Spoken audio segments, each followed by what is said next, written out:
109వ కీర్తన 7వ వాక్యం.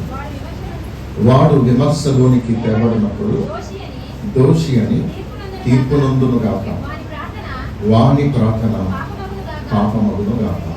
యోహాను సువార్త 8వ అధ్యాయం 21వ వచనాన్ని చదువుతాం. మరి ఒకప్పుడు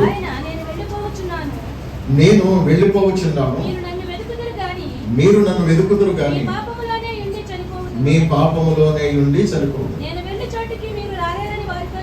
నేను వెళ్ళు చోటికి మీరు రాలేరని వారితో చెప్పారు. పాపమని గుర్తించకుండా తమను తాము సమర్థించుకుని బ్రతుకుతారో వారిలో పాపం అలానే వారిని వెంటాడుతూ ఉంటుంది. వారు పాపములో ఉండి చనిపోతారు.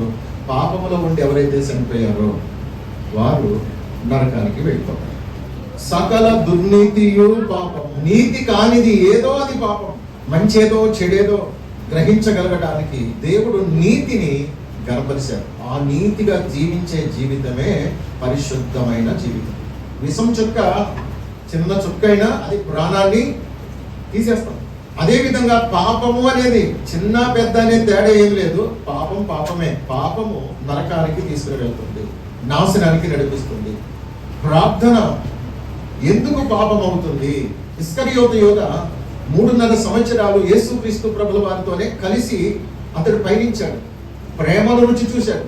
మంచి చెడులను గుర్చినటువంటి సత్యాలను తెలుసుకున్నాడు. ప్రభు బలలో కూడా పాలు పొందాడు.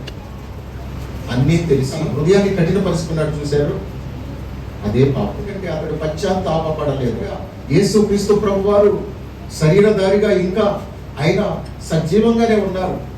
కానీ ఆయన దగ్గరకు వెళ్ళి తప్పును తప్పుగా, పాపాన్ని పాపంగా, ద్రోహాన్ని ద్రోహంగా ఒప్పుకోవడానికి అతడు ఏమాత్రం కూడా ఇష్టపడలేకపోయాడు.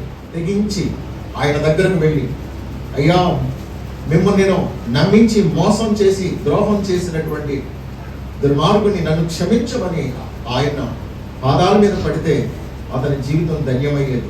ఉన్న అవకాశాన్ని అతడు సద్వినియోగం చేసుకోలేదు.